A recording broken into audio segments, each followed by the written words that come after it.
What's up, everybody? My name is Josh LaFleur with Late Start Piano. Today we're going to be going over a unique and interesting chord voicing exercise to help you unlock some creativity and to help you find chords that you would never normally find while you're practicing the piano. Even if you're doing your scales, even if you're trying to be creative, you're trying to think outside the box, these are going to be really unique and you're not going to be able to find them doing really any other exercise because they're going to be completely random. So each time you do it, you're going to get a different chord voicing, and with a different melody note, it's going to sound completely different. The way we're going to do this, and what sparked this idea for me, was listening to Frédéric Chopin's famous Prelude in E minor. And of course, if you don't know it, I'll just play a little bit of it for you.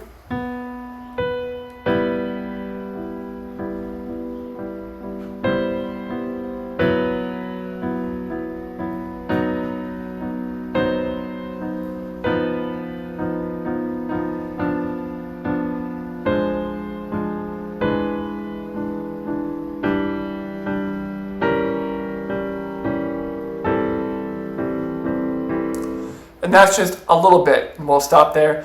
But as you can see, all he's doing in the left hand is we're just changing the voicings. We're dropping down by half steps.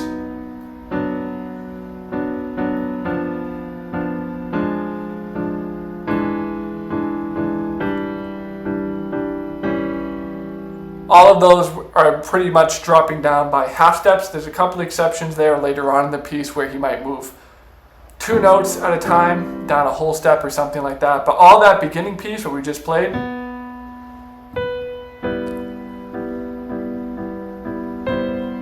half step at the top, half step at the bottom, half step at the top,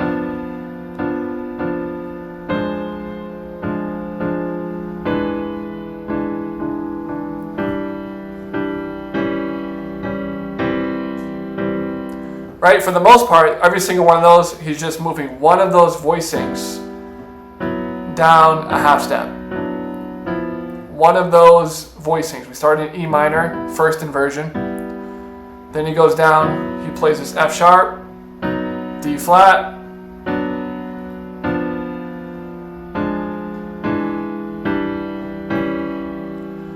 and those chords, even though he's moving very little in the left hand, they have such power and such emotion, and is part of the reason why this piece is so famous, is because the emotion that it delivers in the person listening to it, and the fact that it's accessible, it's a lot easier for most people to play is another reason, of course.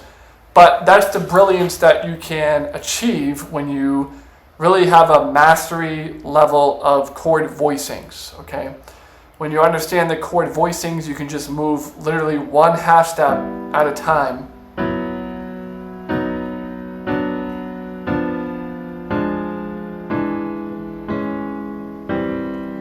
And you can find all those different voicings, all those different emotions in your playing. So that's what this exercise is based off of. Now, the key to this is you don't want to be thinking about, okay, I'm in B flat major, so I can only play B flat. I can play A diminished because that's diatonic. I can play a G minor. I can play an F major. I can play an E flat major and a D minor. You don't want to be thinking that you're in a specific key because that's going to really contain you and it's going to do the opposite of what this exercise is intended to do, which is to unlock that creativity and find different chords in a way that you would never normally find, because these are going to be completely random. So the way we're going to do this is we're going to pick one melody note. Let's do something like A. We'll do this A melody note. Maybe I'll do it down here. This A melody note, we're going to keep that the exact same, and we're going to pick a completely random chord. You can start diatonic if you want. Let's say we'll do F sharp minor, and we'll do it just in root position is fine.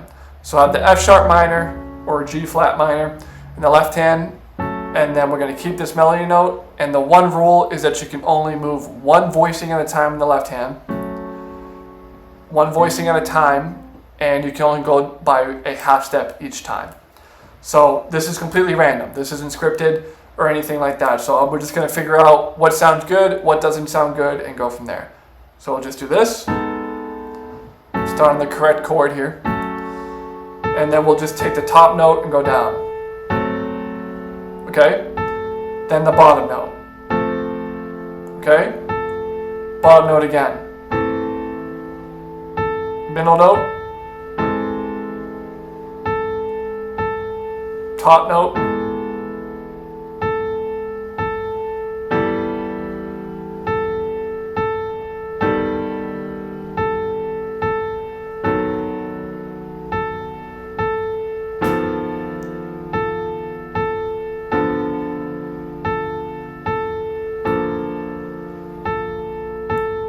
And some of these sound pretty good, as you can tell. Like this is a B flat.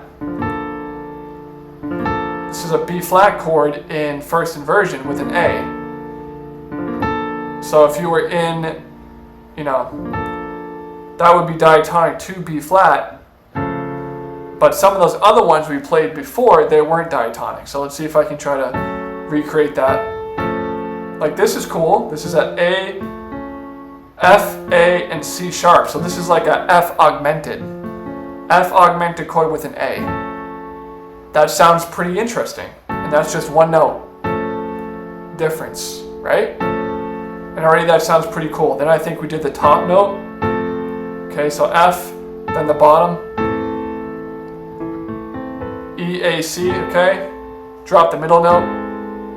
A lot of tension in that, and that tension's coming from this. Whenever you have a minor ninth like that, or a minor second, it has a lot of tension. So you can try to avoid those because they're a little bit more crunchier. But I kind of like it, especially in this sense. I think it's cool. And then you can move another note, let's say the top. That also sounds pretty cool. Definitely a lot of tension with it, but it's interesting. It's an interesting sound. This would be like a E. This is like an E major chord flat. Yeah, E major.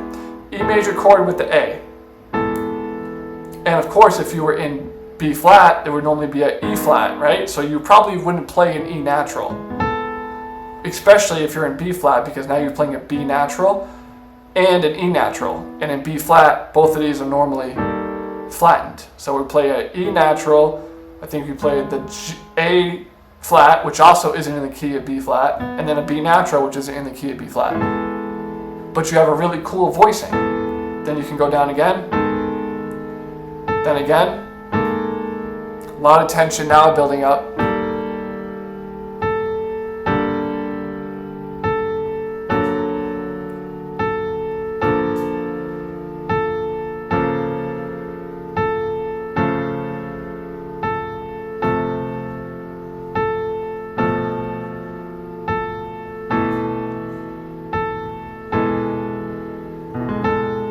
Right? And they're not all going to sound picture perfect or pretty, and that's the point. You want to find different, unique chords, and then if you find something you really like, say like that, what we played before, or let's do something random. Say we do like that, and that doesn't sound super great to me, but let's say you really like that. Then you can figure it out. You can say, okay, this is a D, then we have a flat and 5, right? Because in D major, normally it's an A natural. So we have a D, a flat 5, and then the 6th. So it's kind of like a D diminished chord, you could say, with the add 6. And you might really like that sound, and you're like, okay, wow, that's really cool. Let me try to apply that to another chord with a similar format. And that's kind of the point of this. So I'll play one more. Let's say we start on B flat.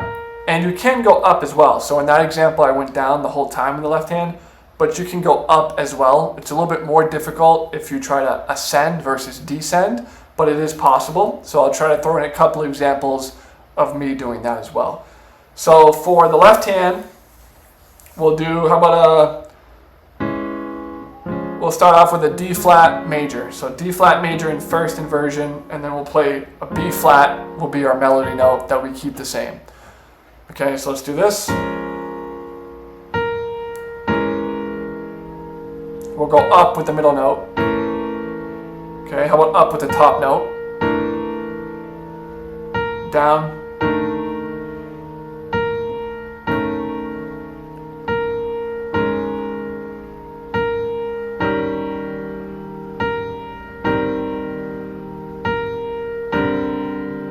How about up? Up again.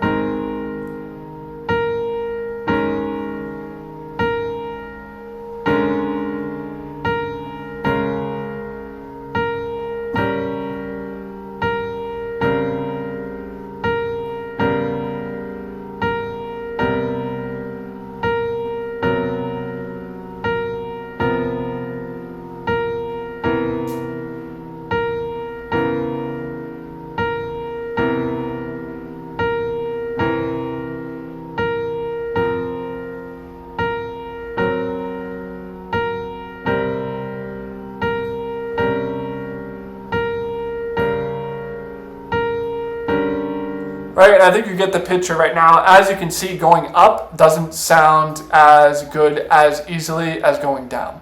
So if this is your first time, I would suggest you just only go down at first and do exactly what I did. Pick a random melody note at random. Try not to think too long about it. So we want, G flat. And then pick a random chord in the bottom. You can start one that's maybe tonic to G flat. So if we had G flat, we can think about that scale and kind of what makes sense within that.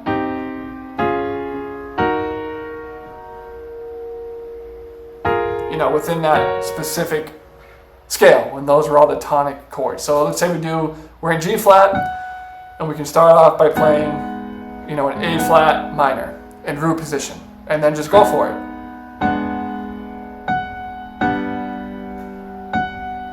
Like, that's pretty cool to me already. That's a G7 chord, right? G major 7, we could call this. G minor major 7.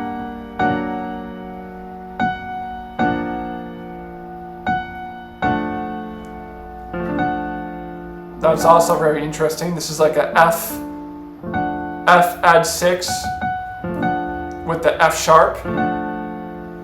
Very interesting sound.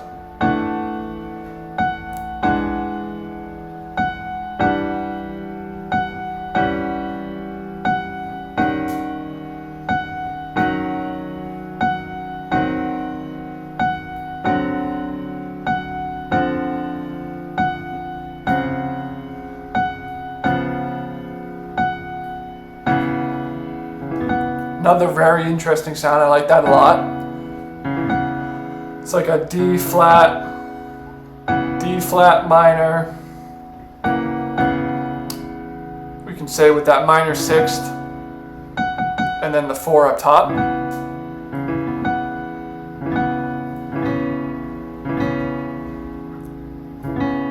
Right? That's a pretty interesting voicing, and I would not have come across that if it wasn't for this exercise. Because the point of this drill, again, is to make things random, make things fun, and allow you to explore different harmonies underneath whatever melody note you pick on top. So let me know what you find. Let me know if it's helpful. Again, my name is Josh LaFleur with Late Start Piano.